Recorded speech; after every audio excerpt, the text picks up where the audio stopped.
Welcome to burning issue. రాజకీయాల్లో ఎవరి బలం వారిది, ఎవరి వ్యూహం వారిది.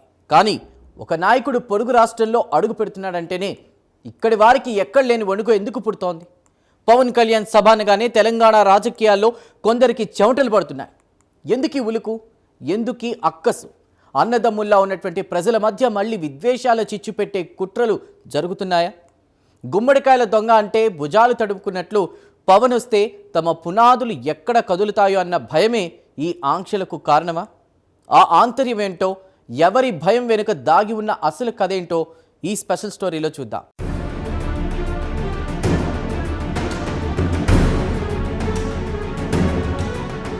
పవన్ కళ్యాణ్ తెలంగాణలో ఒక మీటింగ్ పెట్టుకోవాలని భావిస్తే చాలు, ఇక్కడ రాజకీయ పార్టీలకు అంత ఉలికెందుకు అనేది ఇప్పుడు సర్వత్రా వినిపిస్తున్న ప్రశ్న.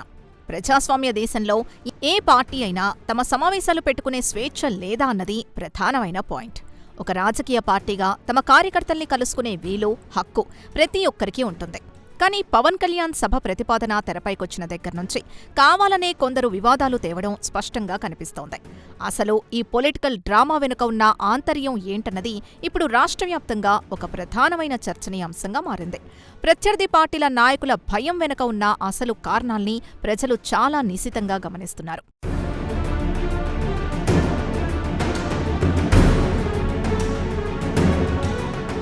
ఉద్దేశపూర్వకంగా సభను రద్దు చేయించడమే కాక అదే పనిగా పవన్ కళ్యాణ్ మీద అంత అక్కసెందుకు అని ఆయన అభిమానులు, విశ్లేషకులు ప్రశ్నిస్తున్నారు.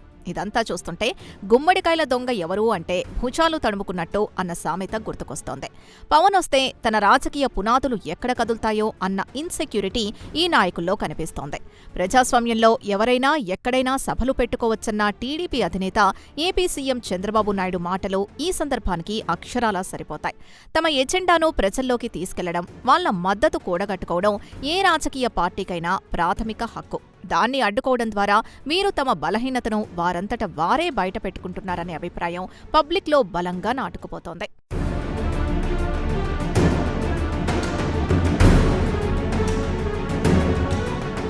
ఉమ్మడి రాష్ట్రం విడిపోయి విభజన జరిగి దాదాపు పుష్కర కాలం అవుతోంది. ఈ 12 ఏళ్ల సుదీర్ఘకాలంలో ఎవరు తెలంగాణకు మంచి చేశారు, ఎవరు ఏమేం అభివృద్ధి చేశారు అనే ఒక ఆబ్జెక్టివ్ విశ్లేషణ చేస్తే అందులో తప్పే ఉంది? రాజకీయ నాయకులు పాలిటిక్స్లో ఎప్పుడైనా సరే అభివృద్ధి, ప్రజాసేవ వంటి విషయాల్లో పోటీ పడాలి. కానీ ఇలా అనవసరమైన వివాదాలకు అవకాశం ఇవ్వడం ఏమాత్రం సరికాదు. కేవలం పొలిటికల్ మైలేజ్ కోసం మళ్లీ పాతబడిన ప్రాంతీయ విద్వేషాలు రెచ్చగొట్టడం వల్ల వీరు కొత్తగా సాధించేదేంటి? తెలుగు ప్రజల మధ్య సద్దుమణిగిన విభేదాలను మళ్లీ తమ స్వార్థం కోసం పెంచడం ఎట్టి పరిస్థితుల్లోనూ వాంఛనీయం కాదు. ఇటువంటి సంకుచిత రాజకీయాలు సమాజానికి ఎప్పుడూ చేటు చేస్తాయన్న సత్యాన్ని వీరు గుర్తించాలి.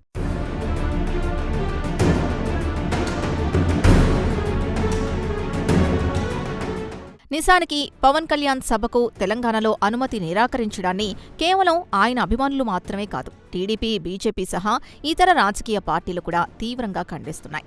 ఇది కేవలం ఒక వ్యక్తికి లేదా ఒక పార్టీకి జరిగిన అవమానం కాదు, ఇది డెమోక్రటిక్ వాల్యూస్ మీద జరిగిన దాడిగా పలువురు సీనియర్లు విశ్లేషిస్తున్నారు. నిజాయితీగా మంచి పని చేయాలనుకునే వారిని, ప్రజల పక్షాన నిలబడాలనుకునే నాయకుల్ని పనిగట్టుకుని ఎందుకు అడ్డుకుంటున్నారు అనేది ఇక్కడ $1 మిలియన్ ప్రశ్న. ఎవరైతే పబ్లిక్కి మంచి సేవ చేస్తారో వారే ఆయా ప్రాంతాల్లో తిరుగులేని నాయకులవుతారన్నది చరిత్ర చెబుతున్న సత్యం. దాన్ని జీర్ణించుకోలేక అడుగడుగునా ఇలాంటి చీప్ ట్రిక్స్ ప్లే చేయడం వల్ల రాజకీయంగా వీరికి ఎలాంటి లాభం ఉండదని అర్థమవుతోంది.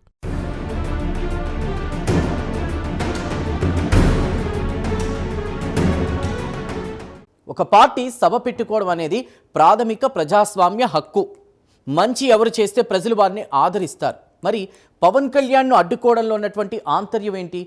నిన్న మొన్నటిదాకా పక్క రాష్ట్రాల్లో ఇష్టారీతిన ప్రచారం చేసిన మన నాయకులకు ఇక్కడ పవన్ వస్తే ఎందుకంత ఉలుకు?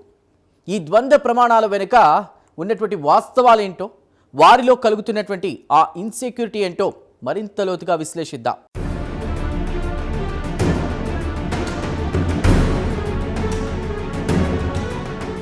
ఈ సందర్భంగా గత పరిణామాల్ని ఒకసారి గుర్తు చేసుకోవాలి.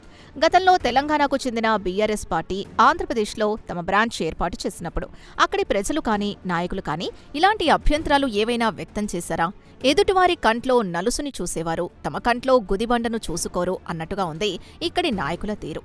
ఏపీలో ఒక పార్టీకి లభించిన స్వాగతం, డెమోక్రటిక్ స్పేస్ తెలంగాణలో వేరే పార్టీకి ఎందుకు దక్కకూడదు? అప్పుడు లేని ప్రాంతీయ ఫీలింగ్స్ ఇప్పుడు పవన్ వస్తున్నారనగానే ఎందుకు పుట్టుకొస్తున్నాయి? ఈ డబుల్ స్టాండర్డ్స్ ని నేటి స్మార్ట్ జనరేషన్ చాలా క్లియర్గా అబ్జర్వ్ చేస్తోందని ఈ నాయకులు మర్చిపోకూడదు. ఈ ద్వంద్వ ప్రమాణాలు పాలిటిక్స్ కి ఏమాత్రం కరెక్ట్ కాదు.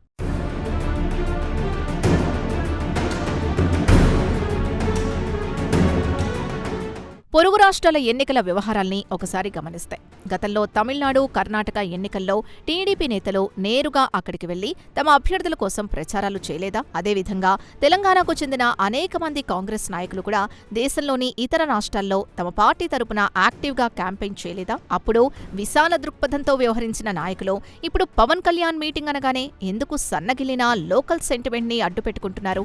దేశంలో ఎవరైనా ఎక్కడైనా పర్యటించే స్వేచ్ఛను మన రాజ్యాంగం కల్పించింది. ఆ స్వేచ్ఛను కేవలం కొందరికే పరిమితం చేయాలనుకోవడం ఖచ్చితంగా ఒక నియంతృత్వ ధోరణికి స్పష్టమైన సంకేతాలిస్తోంది అనడంలో ఎలాంటి సందేహం లేదు.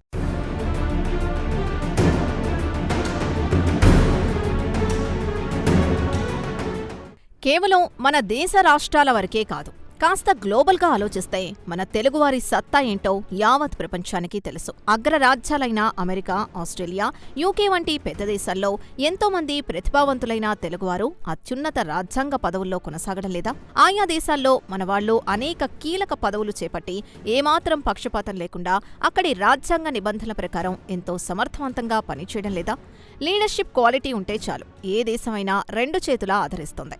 మరి ఖండాంతరాలు దాటి వెళ్లిన మన వాళ్లను అక్కడి జనం ఓన్ చేసుకుంటున్నప్పుడు పక్క రాష్ట్రం నుంచి వస్తున్న ప్రజానాయకుణ్ణి మనమెందుకు పాజిటివ్గా రిసీవ్ చేసుకోలేకపోతున్నాం అనేది ప్రతి ఒక్కరూ ఆలోచించాలి.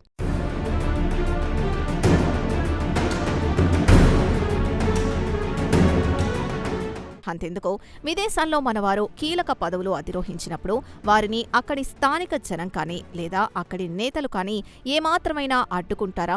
ఎవరూ అడ్డుకోరు.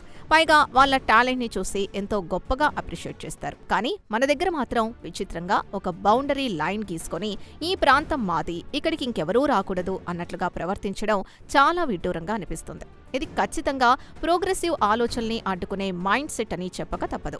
సమాజం కోసం ఏదో ఒకటి చేయాలని తపన పడే ఒక పబ్లిక్ ఫిగర్ను ఇలా అకారణంగా టార్గెట్ చేయడం, వారి వాయిస్ని సప్రెస్ చేయాలని చూడటం ఏ రకమైన రాజకీయమో ఈ లీడర్లే తమ మనస్సాక్షిని ఒకసారి నిజాయితీగా ప్రశ్నించుకోవాలి.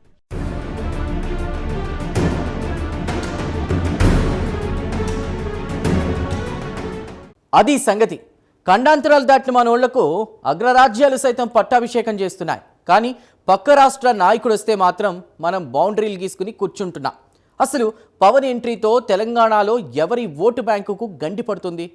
ఆయన మాస్ ఇమేజ్ చూసే ఈ రాజకీయ వణుక అడ్డుకునే కొద్దీ ఆదరణ పెరుగుతుందన్న లాజిక్ను వీరెందుకు మిస్ అవుతున్నారో ఇప్పుడు చూద్దాం.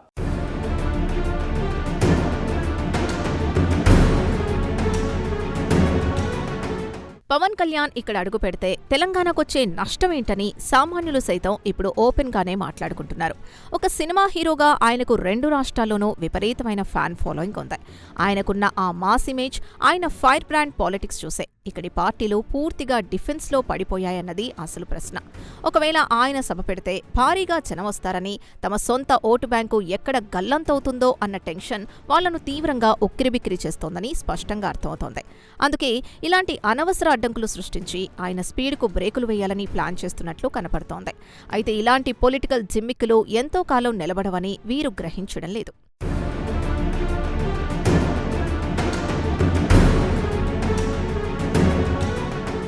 మరి తెలంగాణ గడ్డపైకి పవన్ కళ్యాణ్ వస్తుంటే ఇక్కడి నాయకులకు అంత భయం ఎందుకు? అసలు ఆ సభ పేరు వినగానే పొలిటికల్ సర్కిల్స్లో ఇన్ని రకాల మాటలెందుకొస్తున్నాయి? ఒక సాధారణ రాజకీయ సమావేశాన్ని కూడా ఫేస్ చేయలేనంత బలహీనంగా ఇక్కడి అధికార ప్రతిపక్ష పార్టీలున్నాయా అన్న అనుమానాలు సామాన్య ప్రజల్లో తలెత్తుతున్నాయి. నిజంగా ప్రజాబలం తమకుంటే ఎవరో వస్తున్నారని, ఏదో చెబుతారని ఇంతగా హైరాణ పడాల్సిన అవసరమేముంది? వారు సభ పెట్టుకుంటారు, వారి క్యాడర్కు దిశానిర్దేశం చేసి వెళ్తారు. అంతమాత్రానికి ఏదో భూకంపం వచ్చినట్లుగా హడావిడి చేయడం వెనుక ఖచ్చితంగా వాళ్ల ఇంటర్నల్ ఫియర్స్ బయటపడుతున్నాయి. ఈ ఓవర్ యాక్షన్ ద్వారా పవన్ గ్రాఫ్ని వీరే పెంచుతున్నారనే లాజిక్ని వీరు మిస్ అవుతున్నారు.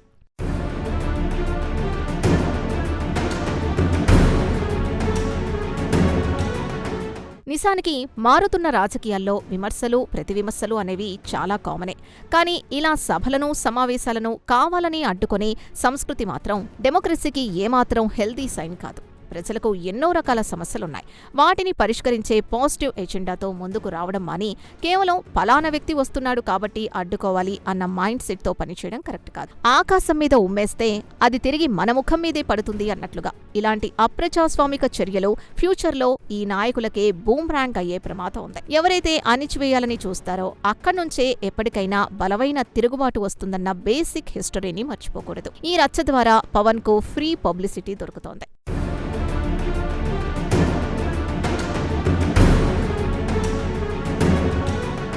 ఫైనల్గా ఈ ఎపిసోడ్ మొత్తాన్ని బట్టి చెప్పాలంటే ప్రాంతీయవాదం పేరుతో ప్రజల మధ్య కృత్రిమ గోడలు కట్టే రోజులు ఎప్పుడో పోయాయి. ఇది సోషల్ మీడియా యుగం. ఇదొక గ్లోబల్ విలేజ్. ఎక్కడ ఎవరు మంచి చేసినా ఓపెన్గా యాక్సెప్ట్ చేసే మెచ్యూరిటీ ఈనాటి ఓటర్లకు పుష్కలంగా ఉంది. పవన్ కళ్యాణ్ సభను ఉద్దేశపూర్వకంగా ఆపాలనే ప్రయత్నాలు, ఆయన పట్ల కొందరు చూపిస్తున్న అక్కసు, ఆయన పొలిటికల్ వాయిస్ పట్ల ఉన్న భయం ఇవన్నీ కూడా ఆయనకు జనాల్లో మరింత సానుభూతిని, మైలేజ్ను ఇస్తున్నాయే తప్ప మరేమీ కాదు. ప్రజాస్వామ్యంలో స్వేచ్ఛగా గొంతు వినిపించే అవకాశాన్ని అందరికీ సమానంగా కల్పించినప్పుడే అది నిజమైన పాలిటిక్స్కి సంకేతాలిస్తుంది. కాబట్టి నాయకులు వివాదాలు మానేసి నిజమైన ప్రజాసేవపై ఫోకస్ చేయాలని రాజకీయ పండితులు విశ్లేషిస్తున్నారు.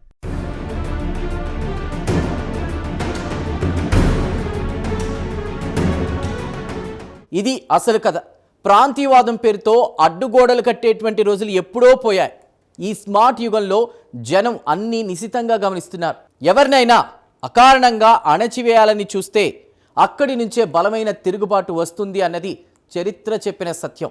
అనవసర వివాదాలు పక్కన పెట్టి ప్రజాసేవలో పోటీ పడితేనే నాయకులకు మనుగడ. భయంతోనూ అక్కసుతోనూ అడ్డుకుంటే కాలగర్భంలో కలిసిపోవడం ఖాయం. ఆలోచించండి.